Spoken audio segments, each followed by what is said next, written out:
Buenos días. Nos vamos a referir al paciente con accidente cerebrovascular, también denominado ictus, stroke, derrame cerebral. Vamos a tratar diagnóstico y tratamiento fundamentalmente. Vamos a hacer una sinopsis final, que los vamos a llamar los 10 top 10, y les voy a dejar 4 casos clínicos que ustedes van a resolver después de escuchar estas clases y me los van a devolver, y yo posteriormente, 24 o 48 horas después, les voy a enviar la respuesta de estas preguntas. Hay dos categorías de accidente cerebrovascular: el hemorrágico y el isquémico. Son condiciones diametralmente opuestas.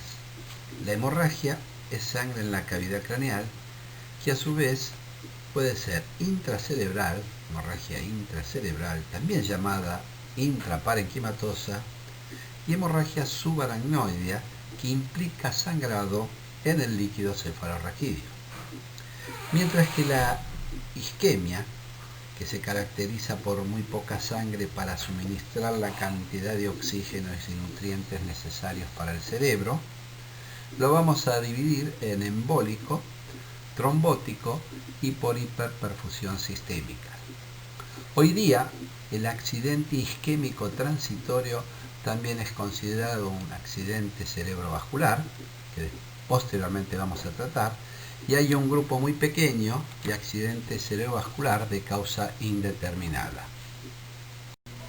Ahora sí podemos dar una definición de accidente cerebrovascular, diciendo que es una lesión neurológica aguda que ocurre como resultado de una isquemia o hemorragia cerebral que lleva a una pérdida repentina de la función cerebral, focal o difusa. Estos son datos epidemiológicos del accidente cerebrovascular en Argentina. Es la segunda causa de muerte, la primera causa de discapacidad, la segunda causa de demencia. Hay 126.000 casos por año, 350 casos por día y 15 casos por hora. Hay que señalar que el 20% de los diagnósticos de accidente cerebrovascular son erróneos. Vamos a recordar los factores de riesgo, que no son distintos a los factores de riesgo cardiovasculares. No olvidemos que el accidente cerebrovascular forma parte de las enfermedades cardiovasculares, juntamente con las enfermedades cardíacas, las enfermedades de la aorta y la insuficiencia arterial periférica.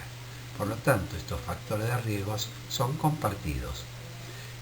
Lo podemos dividir en no modificables, como la edad, el sexo, la raza, el género y el accidente cerebrovascular previo. La edad en el accidente cerebrovascular establece que es más frecuente el accidente cerebrovascular en los hombres que en las mujeres, pero esto se revierte después de los 75 años de edad, en la cual las mujeres el accidente cerebrovascular es más frecuente.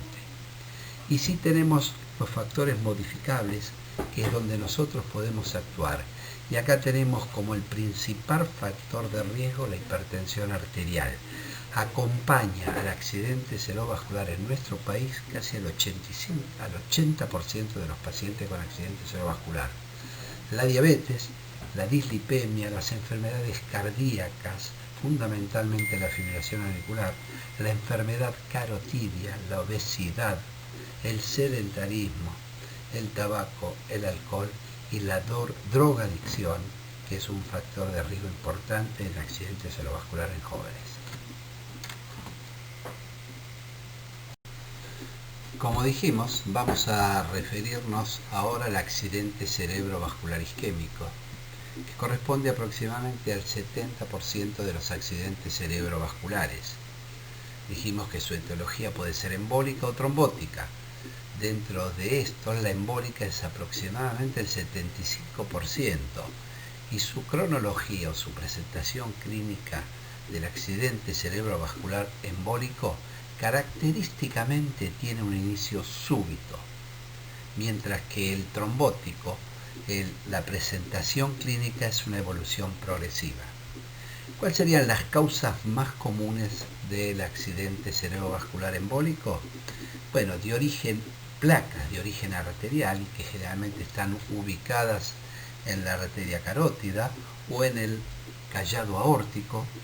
También puede ser proveniente este émbolo del corazón, y quizás la causa más común son las arritmias cardíacas, y entre ellas la fibrilación auricular.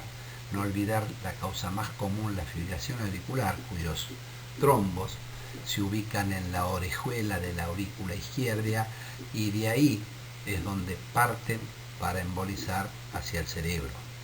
También pueden ubicarse en las válvulas cardíacas, consecuencias de una endocarditis bacteriana, ya sea infecciosa o no infecciosa. La característica marasmática, endocarditis bacterianas no trombótica no bacteriana, y que también es causa de émbolos cerebrales. Puede ser también de origen paradójico, cuando existe un agujero de botal permeable a través de trombos que se ubican en los miembros inferiores, en las venas, y de ahí paradojalmente pasar a la aurícula izquierda y hacer una embolia cerebral. Otras causas pueden ser posterior a un infarto agudo de miocardio de cara anterior, puede ser posterior a un aneurisma ventricular posterior a un infarto de miocardio, puede ser por una miocardiopatía dilatada y otras causas más, como también el origen puede ser criptogenético o desconocido. Mientras que el trombótico, que corresponde al 25% de las causas de accidente vascular isquémico, generalmente se ubica en los grandes vasos o en los pequeños vasos del cerebro, dando la característica isquemia de tipo lacunar, la lipohialinosis de las pequeñas arterias, y que generalmente las causas o los factores predisponentes son los pacientes con hipertensión, con diabetes y dislipemia. El ACV hemorrágico corresponde a un 30% de los accidentes cerebrovasculares. Las causas más comunes de hemorragia intracerebral o intraparenquimatosa son la hipertensión arterial, el trauma, la diátesis hemorrágica, la angiopatía amiloide, el uso ilícito de drogas, anfetaminas, cocaína, malformaciones vasculares. Las causas menos frecuentes incluyen sangrado de tumores, rupturas neurismáticas y vasculitis. Pero quiero puntualizar acá: la hipertensión arterial a través de los microaneurismas de Charcot son las causas más frecuentes de hemorragia intraparenquimatosa. Cuando observamos una hemorragia intraparenquimatosa a nivel del putamen, la cápsula interna, del tronco encefálico o el cerebelo, debemos pensar en hipertensión arterial.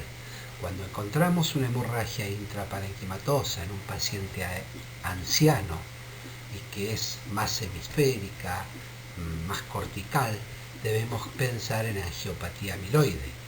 Cuando encontramos una hemorragia intraparenquimatosa en un paciente joven, ahí tenemos que pensar en malformaciones vasculares.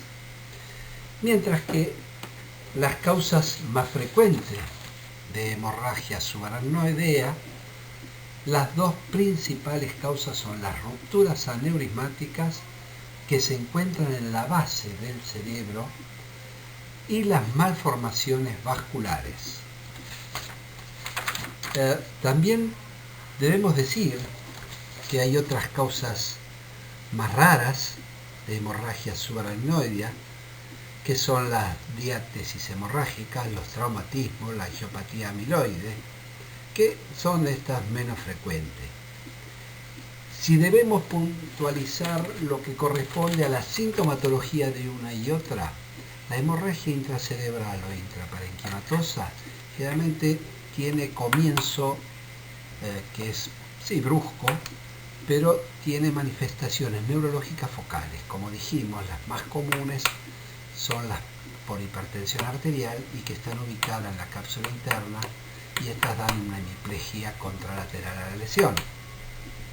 Si es cerebelosa, se van a manifestar con ataxia, mientras que cuando hay una hemorragia subaracnoidea con volcado a nivel del líquido cefalorraquídeo, volcado sanguíneo, generalmente el paciente, la manifestación clínica que es inicial primero es de comienzo brusco, pero es una cefalea intensa como nunca ha tenido, y que generalmente no da signos de foco, sino que son manifestaciones neurológicas difusas, trastornos del sensorio y hasta el coma.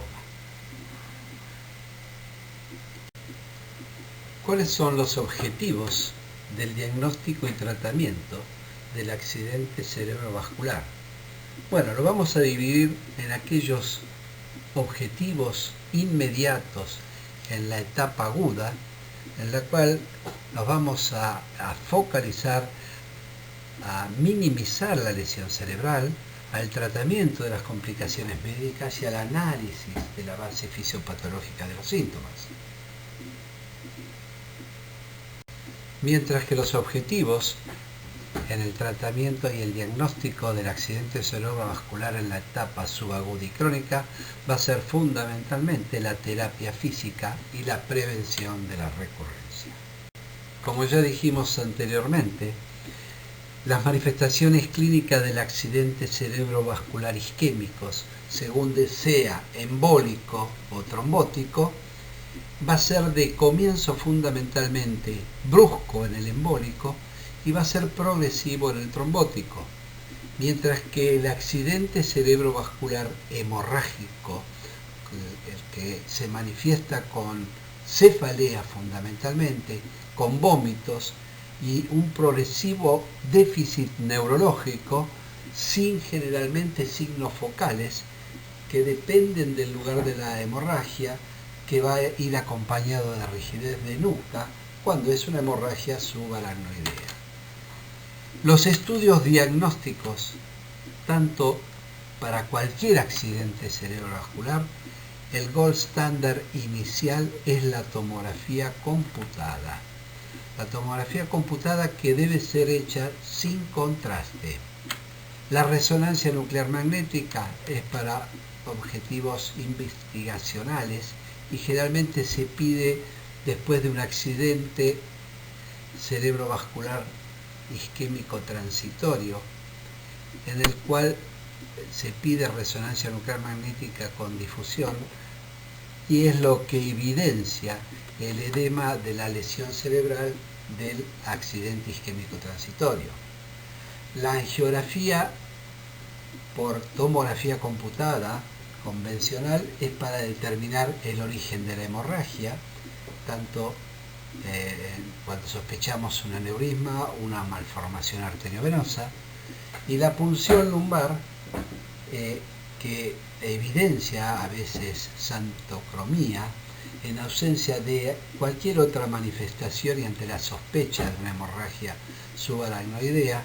La punción lumbar es a veces el diagnóstico que indica que hubo una hemorragia subaracnoidea. Como les dije, el primer estudio de imagen a solicitar en un paciente con un accidente cerebrovascular debe ser una tomografía axial computada de cráneo sin contraste. Acá observamos en la primera imagen una tomografía normal en un corte coronal, la cara anterior, cara posterior, se observan perfectamente bien los surcos cerebrales, los ventrículos y la línea media central. En este otro observamos un típico aumento de la densidad en una zona localizada en la región del putamen y la cápsula interna, característica de una hemorragia intraparenquimatosa y, como le dije anteriormente, seguramente posterior a algún episodio hipertensivo por ruptura de microaneurismas de Charcot. Mientras que cuando es un accidente cerebrovascular isquémico, observamos una imagen hipodensa correspondiente a un edema citotóxico. todo clínico debe saber reconocer aquellas alteraciones iniciales de un accidente cerebrovascular isquémico en la tomografía computada sin contrastes. Y acá les doy los dos primeros que corresponden, uno a la hiperdensidad espontánea de la arteria sylviana, el otro es el borramiento de los núcleos lenticulares. El tercer signo precoz de ACV isquémico es el borramiento, la asimetría del lóbulo insular.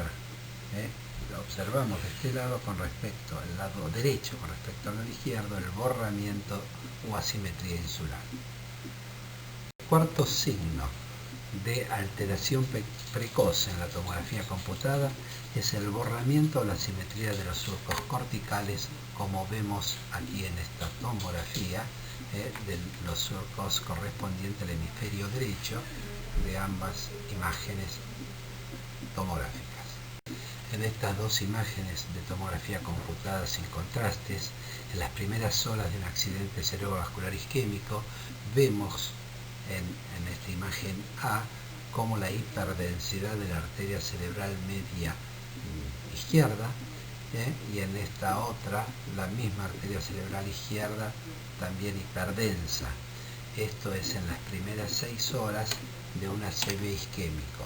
Esto no va a servir también para el tratamiento porque dijimos hasta las 3 primeras horas, 4 horas y media en pacientes seleccionados se puede hacer trombolisis. Pasado este tiempo no se aconseja la trombolisis y es acá donde nosotros podemos intervenir con la tromboaspiración hasta las 24 horas de un accidente cerebrovascular isquémico. En estas dos tomografías computadas de cerebro sin contraste, observamos dos tipos de hipodensidades. En la figura A, una hipodensidad correspondiente a un edema citotóxico de un paciente que ha sufrido un accidente cerebrovascular isquémico, y en la figura B, un edema de tipo vasogénico que ha sufrido un paciente que tiene un tumor cerebral o un proceso infeccioso.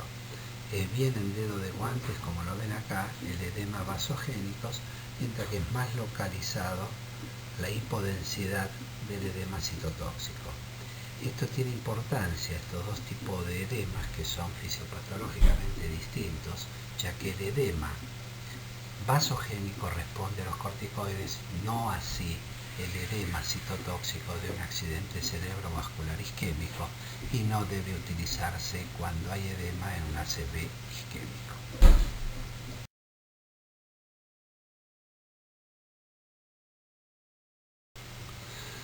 La piedra angular para el diagnóstico de accidente cerebrovascular es confeccionar una historia clínica detallada y un examen físico completo.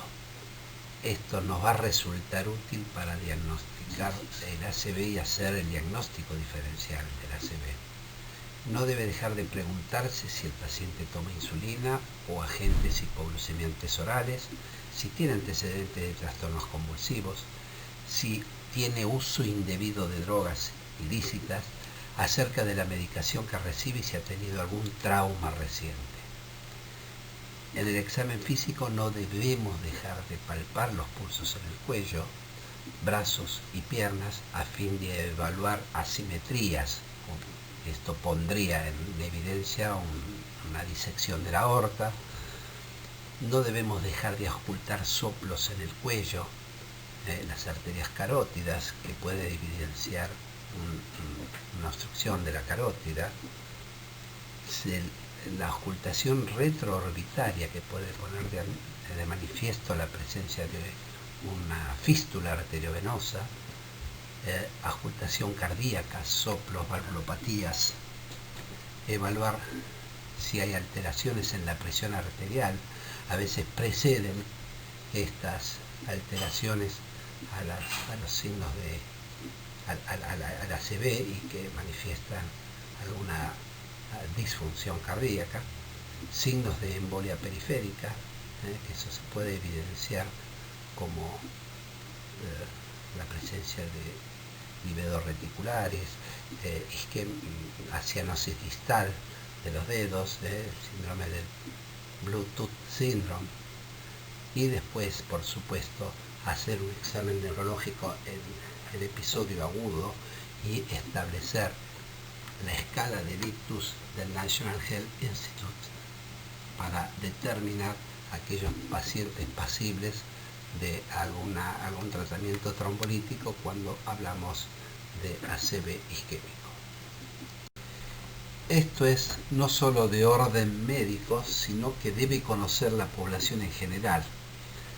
De manera sencilla, posibles alertas de un accidente cerebrovascular.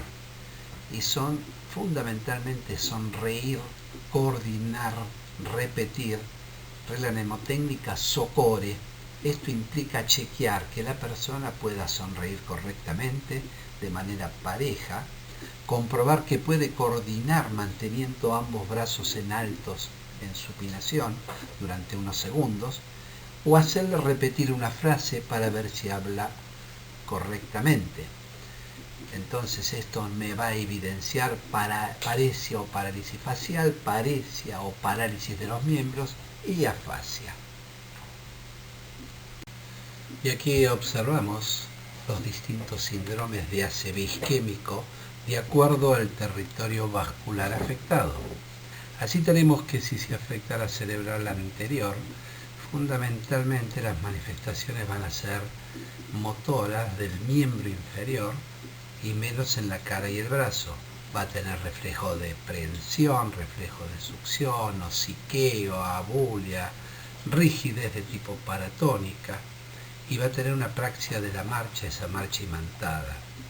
Si afecta a la cerebral media y es del hemisferio dominante, la afasia lo va a identificar, va a haber un déficit motor y sensorial de todo el hemicuerpo, una hemiplegia si es derecha del lado izquierdo, si es izquierda del lado derecho, y puede afectarse también la vía óptica y dar lo que se llama la hemianopsia homónima, que si es del lado derecho va a ser una hemianopsia homónima izquierda y si es del lado izquierdo una hemianopsia homónima derecha.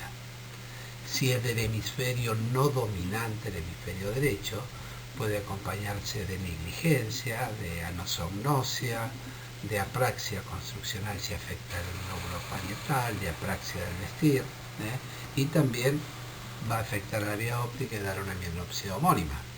Si es la arteria cerebral posterior, que va a irrigar toda la zona del lóbulo occipital visual, va a haber una hemianopsia homónima, va a haber también afectación en la lectura, si afecta al parietal, alexia, pero sin agrafia, a alucinaciones visuales, perseveraciones visuales, pérdida sensorial, afasia visual, y si afecta en la circulación talámica, un síndrome talámico.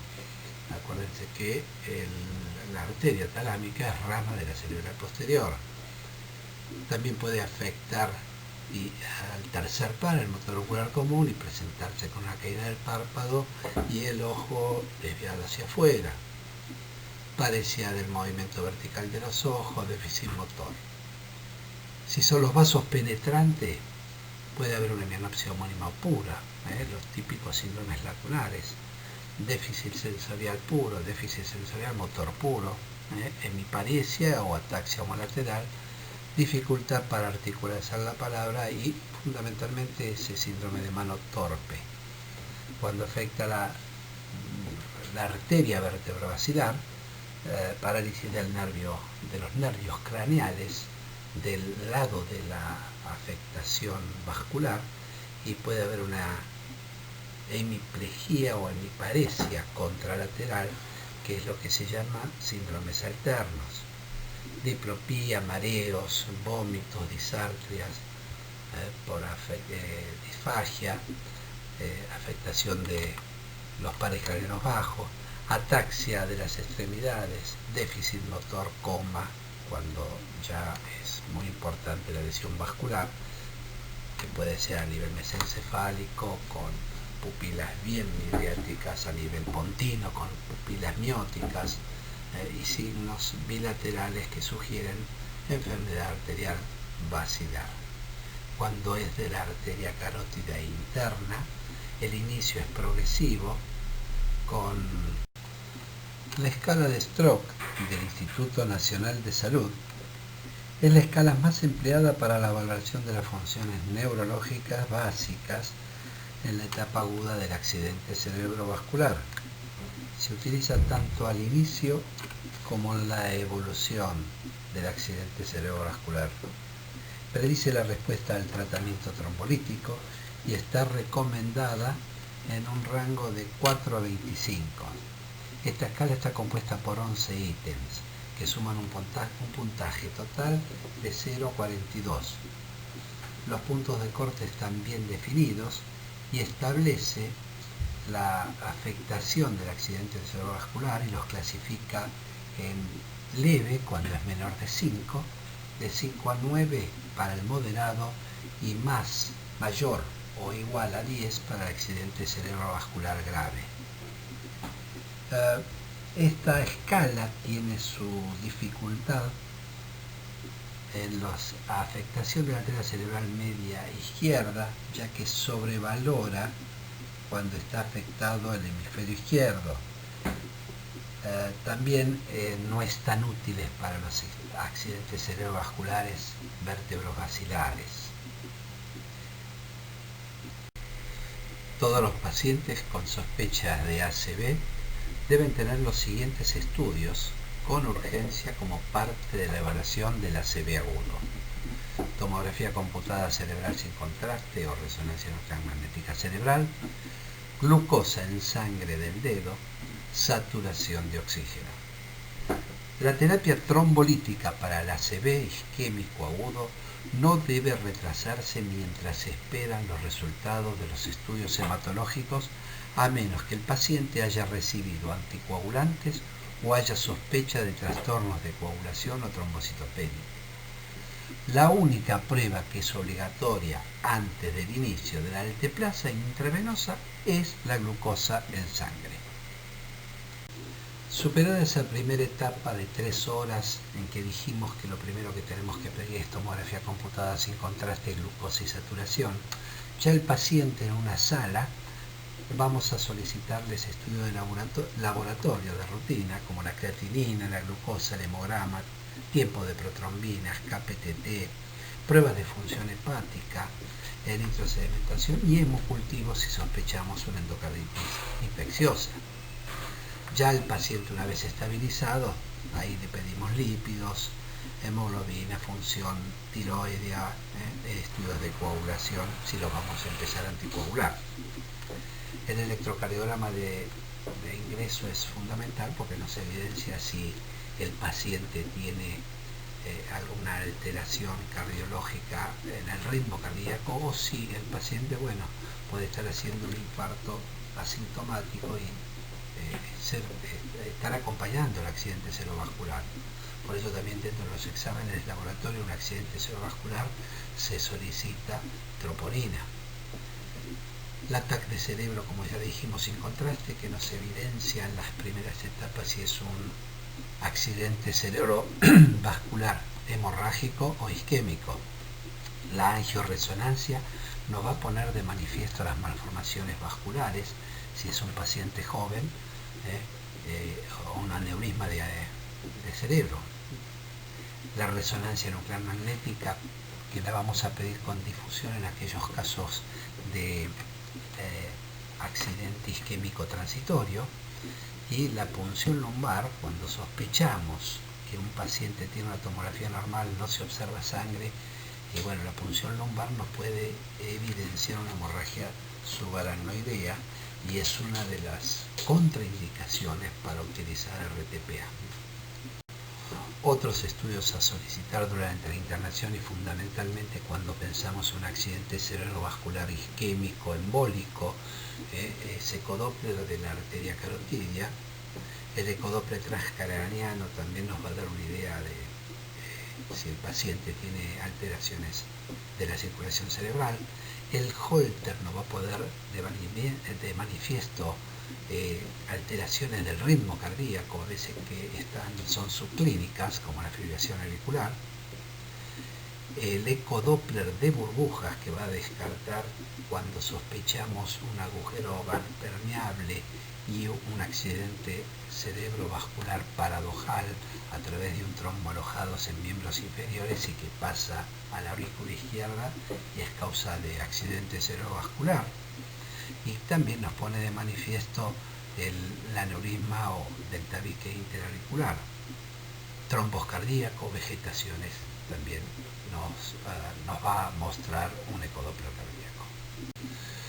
Luego de haber hecho el diagnóstico de accidente cerebrovascular isquémico y habiendo descartado por estudios de imágenes una hemorragia cerebral, dijimos que el estudio de imagen de elección era la tomografía computada sin contraste, que descarta la hemorragia, y seleccionando al paciente, en el sentido que hay que descartar todas aquellas contraindicaciones que tiene el uso de fibrinolíticos, podemos entonces tratarlos dentro de las primeras 3 horas o hasta las 4 horas y medias en pacientes seleccionados con el activador tisular del plasminógeno, la alteplasa, cuyo mecanismo de acción es iniciar la fibrinólisis local uniéndose a la fibrina del coágulo y convierte el plasminógeno en plasmina. Por supuesto que no se deben utilizar ningún antiagregante plaquetario, aspirina, clopidogrel y por supuesto heparina hasta después de las 24 horas de haberle hecho RTPA. También no debe haber recibido el paciente 24 horas antes heparina para poder recibir RTPA. También tenemos que considerar que este medicamento puede producir efectos colaterales, como por ejemplo la hemorragia de la zona isquémica y hemorragias en otras partes, como por ejemplo hemorragia a nivel del aparato urinario, hemorragias gastrointestinales, etc. En resumen, dentro de las primeras 24 horas de un accidente cerebrovascular isquémico, tenemos opciones de tratamiento que van hasta las primeras 3 horas, tratamiento fibrinolítico con RTPA, altiplasa, que actúa convirtiendo el plasminógeno en fibrina. Hasta las 4 horas y medias también puede usarse los fibrinolíticos, pero en pacientes seleccionados. Y posteriormente, hasta las 6 horas, puede hacer fibrinolíticos intraarteriales. Y durante las primeras 24 horas puedo hacer trombectomía mecánica, ya sea tromboaspiración o tromboextracción, que puede estar asociado al tratamiento fibrinolítico.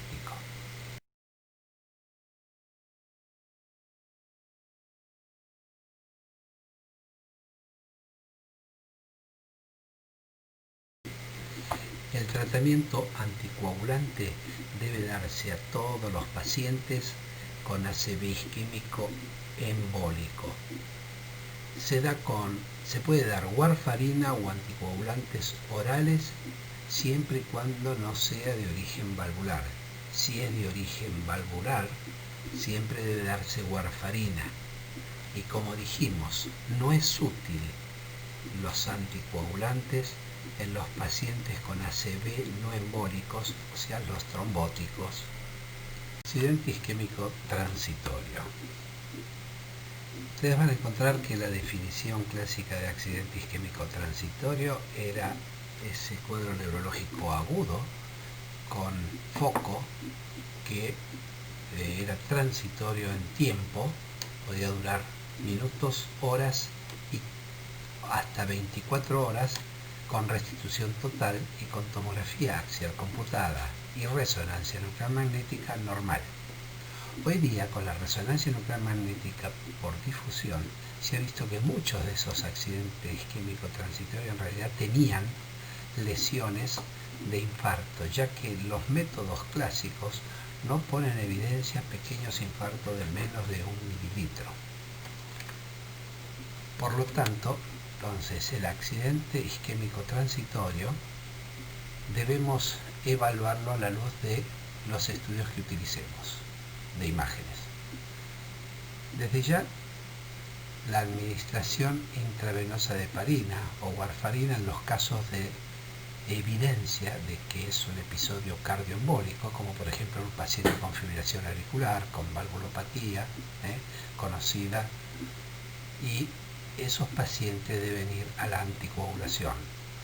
Mientras que si no tenemos una evidencia clara de foco embolígeno, el tratamiento será con antitrombóticos y siempre preferimos la aspirina de 85 a 325 miligramos por día, y de acuerdo después a una escala que nosotros vamos a establecer, que es la escala ABCD2, ahí le podemos agregar, si este ABCD2 es mayor de 4, hacer la antiagregación plaquetaria dual, que sería aspirina y clopidogrel o aspirina y dipiridamol.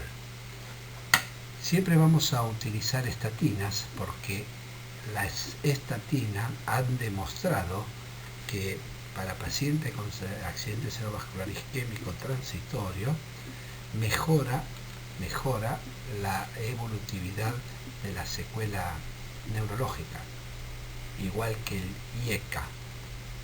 Y por supuesto, si la evidencia de la embolia es a través de una obstrucción carotidia, ahí vamos a hacer terapia de revascularización carotidia, porque ya estos pacientes con una obstrucción mayor del 70% y habiendo sufrido un accidente isquémico transitorio deben ser revascularizados. Como dijimos, el accidente isquémico transitorio era un cuadro neurológico que revertía en su totalidad y que los estudios por imágenes no demostraban ninguna alteración de tejido, o sea, infarto, solamente era isquémico. Esos pacientes podían ser embólicos o no embólicos o idiopáticos y podrían tener bajo riesgo o alto riesgo. Para eso se establece un score, que es el ABCD2 score, que evalúa la edad, la tensión arterial, los cambios clínicos, el tiempo o la duración del accidente isquémico transitorio y si tiene o no diabetes. En base a eso, si tiene mayor de 3 es de alto riesgo y la terapia antitrombótica debe ser dual, aspirina y dipiridamol o aspirina y clopidogrel durante 21 días. Si tiene menor de 3, solamente aspirina. La enfermedad carotidia sintomática se define como los síntomas neurológicos focales de aparición repentina y referibles a la distribución de la carótida en los últimos 4 o 6 meses. Estos síntomas pueden ser ataques isquémicos transitorios, episodios de ceguera monocular transitoria, accidentes cerebrovasculares isquémicos menores. Las opciones de tratamiento para la enfermedad aterosclerótica carotidia sintomática incluyen la endarterectomía carotidia, que es el gold estándar en aquellos pacientes con una expectativa de vida de 5 o más años, o colocación de stent en arteria carótida, y todas seguidas de tratamiento médico. El stent se prefiere en aquellos pacientes que han tenido cirugía de cuello, linfadenectomías, radioterapia de cuello, y el tratamiento médico en ambos se hace con aspirina antes y después, que es un tratamiento antitrombótico que, como dijimos, entre 80 y 300 miligramos por día.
dijimos, una de las causas de accidente cerebrovascular es el ACV paradojal. Y esto se debe a que el paciente tiene un agujero oval permeable, o sea, una comunicación interauricular. Este agujero oval permeable está presente en aproximadamente el 27% de la población y puede asociarse con ACV. El riesgo es muy bajo, anual de 0,1%. El agujero oval permeable, el ACV o el accidente isquémico transitorio se pueden asociar a esto, pero no hay datos que favorezcan que el tratamiento anticoagulante, ya sea warfarina o anticoagulantes orales, en vez de aspirina, sea mejor que la aspirina. Entonces solamente hay que considerar la anticoagulación en aquellos pacientes con trombosis venosa profunda y riesgo de embolia pulmonar. Si hayan en curso estudios de cierre del agujero oval permeable, pero todavía no hay resultados. Tratamiento del accidente cerebrovascular hemorrágico. Como dijimos, es prioridad el control de la presión arterial en estos pacientes y tener como objetivo la disminución de la presión arterial sistólica por debajo de 140 milímetros de mercurio, a menos que haya una estenosis crítica carotidia. Como dijimos, las dos causas eran hemorragia intraparenquimatosa y hemorragia subaracnoidea, y hay otra que es la trombosis venosa cerebral. La hemorragia intraparenquimatosa, la descompresión quirúrgica debe hacerse cuando el hematoma es grande y con deterioro clínico importante o profundización del estado de conciencia en las primeras 24 horas. Recordemos que las causas más importantes de hemorragia intraparenquimatosa es la hipertensión arterial, y la hipertensión arterial, generalmente la hemorragia intraparenquimatosa la da en la cápsula interna y el putamen, la da en el tronco encefálico y en el cerebelo. Cuando la hemorragia es cerebelosa, rápidamente da signos de hipertensión endocraniana y es donde debe hacerse la descompresión quirúrgica. Las trombosis venosas cerebrales, que son del seno cavernoso, deben tratarse con heparina intravenosa. Se ven en las embarazadas. Las hemorragias subaracnoideas, que las causas más frecuentes habíamos dicho que son las malformaciones arteriovenosas, la ruptura de los aneurismas, más frecuentemente de la comunicante anterior. El tratamiento médico se hace con nimodipino para disminuir el riesgo de vasoespasmo, fenitoína para profilaxis de las convulsiones y por supuesto la corrección endovascular quirúrgica del aneurisma o la malformación arteriovenosa para prevenir una nueva hemorragia. El tratamiento del ACV hemorrágico, lo primero que debemos hacer es revertir cualquier situación de coagulopatía. Si el paciente también está tratado con heparina, revertir esto con sulfato de protamina. Si está tratado con warfarina, revertirlo con vitamina K y mantener un RIN por debajo de 1.4. Si el paciente tiene plaquetopenia menor de 10 miles, indicación de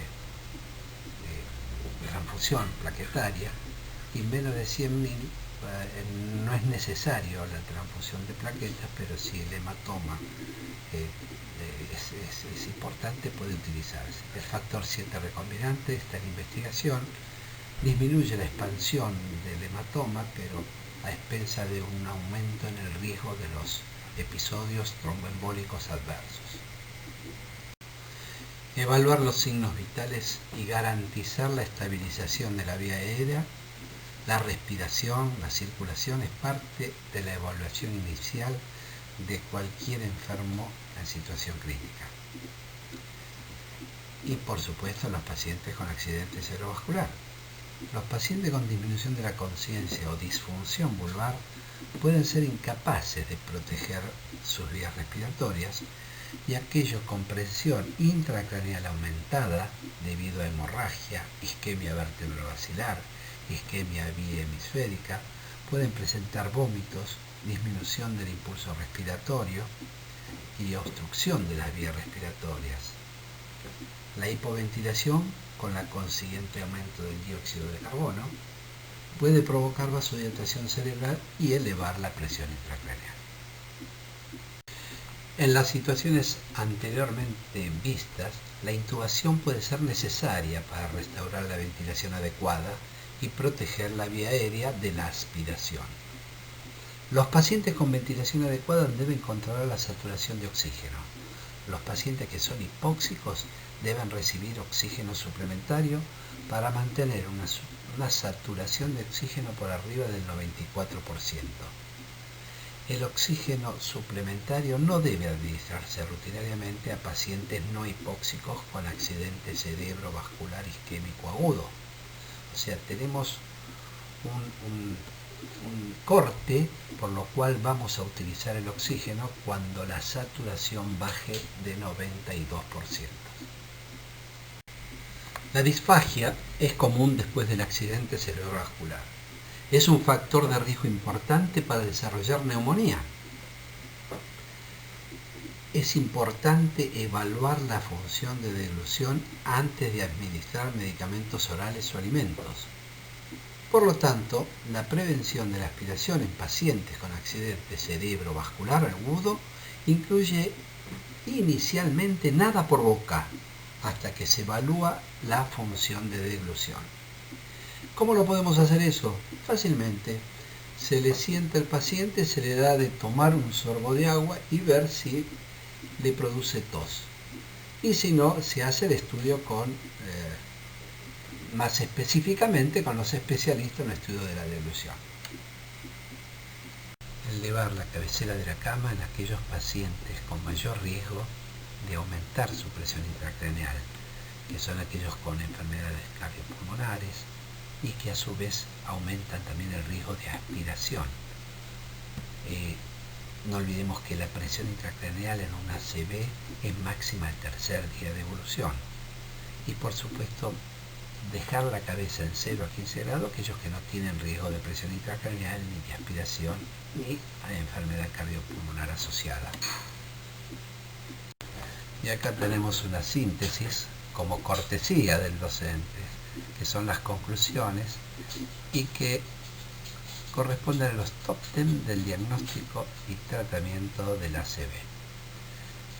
El primer punto corresponde a que todo paciente con accidente cerebrovascular debe tener una estabilidad clínica hemodinámica, identificar a aquellos pacientes candidatos a tratamiento fibrinolítico dentro de las 3 primeras horas y 4 horas y media, pacientes seleccionados.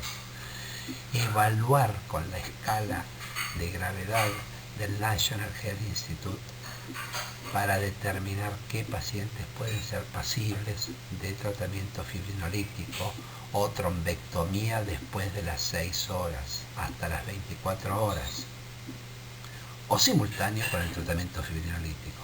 El segundo punto es el diagnóstico de la hemorragia cerebral. Por su clínica, no olvidemos que las cefaleas y los vómitos hacen pensar en hemorragia cerebral.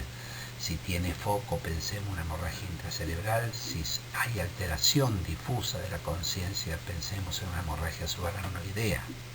El diagnóstico diferencial de la ACV es fundamental con la migraña, con el hematoma subdural, con masas intracerebrales, tumores, convulsiones focales y por supuesto no olvidemos nunca la hipoglucemia, que es el paciente que tiene esa pérdida de conciencia con piel fría.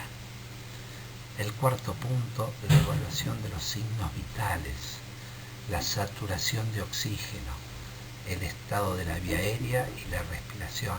El quinto punto, la obtención de imágenes cerebrales. No se olviden nunca la tomografía axial computada del cerebro sin contraste, porque va a evidenciar una imagen hiperdensa, el sangrado, y una imagen hipodensa corresponde al accidente cerebrovascular isquémico. La resonancia nuclear magnética en ciertos accidentes cerebrovasculares como el accidente isquémico transitorio, que se hace con difusión y que evidencia que también hay una lesión cerebral. El punto número 6 habla sobre la posición de la cabeza de aquellos pacientes que tienen riesgo de aumento de la presión intracraniana. que debe permanecer en 30 grados, como también aquellos pacientes con enfermedad cardiovascular, respiratoria o con riesgo de aspiración. Mientras que si no tiene ninguno de estos riesgos, la posición de la cabeza se puede mantener entre 0 y 15 grados. No olvidemos que el mayor riesgo de aumento de la presión intracraneana es aproximadamente a los 3 días del accidente cerebrovascular. El punto número 7 habla sobre cuándo corregir la glucemia. Por supuesto, en todo paciente hipoglucémico, y la hiperglucemia debe corregirse cuando es mayor de 180 miligramos por decilitro. Respecto a la fiebre, debe tratarse cuando es mayor de 37 grados, con medios físicos o con paracetamol 1 gramo cada 6 horas. El punto número 9 es el que habla sobre la tensión arterial en los pacientes con accidente cerebrovascular isquémico, que debe corregirse cuando la sistólica es mayor de 220 milímetros de mercurio o la diastólica mayor a 120 milímetros de mercurio y que no son candidatos a tratamiento fibrinolítico. Posteriormente debe reducirse la tensión arterial un 15% en las primeras 24 horas, no más. Y por supuesto hay situaciones en las cuales la tensión arterial con accidente cerebrovascular isquémico debe bajarse cuando es de 120 o de diastólica o mayor de 220 de sistólica, cuando el paciente tiene una insuficiencia cardíaca, una insuficiencia renal aguda, una disección aórtica, eclampsia o encefalopatía hipertensiva. El accidente cerebrovascular isquémico candidato a fibrinolítico, la tensión arterial sistólica debe ser menor de 185 milímetros de mercurio y la diastólica menor de 110 milímetros de mercurio. Pasando al ACV hemorrágico, la tensión arterial sistólica debe tratarse siempre cuando supera los 140 milímetros de mercurio la tensión arterial sistólica. Y por último, el punto número 10, el top 10, es el tratamiento antitrombótico dentro de las primeras 48 horas. En el ACV embólico, por ejemplo, el de la fibrilación auricular con anticoagulación. Y a todos, estatina y ECA en los pacientes que han sufrido un accidente isquémico transitorio.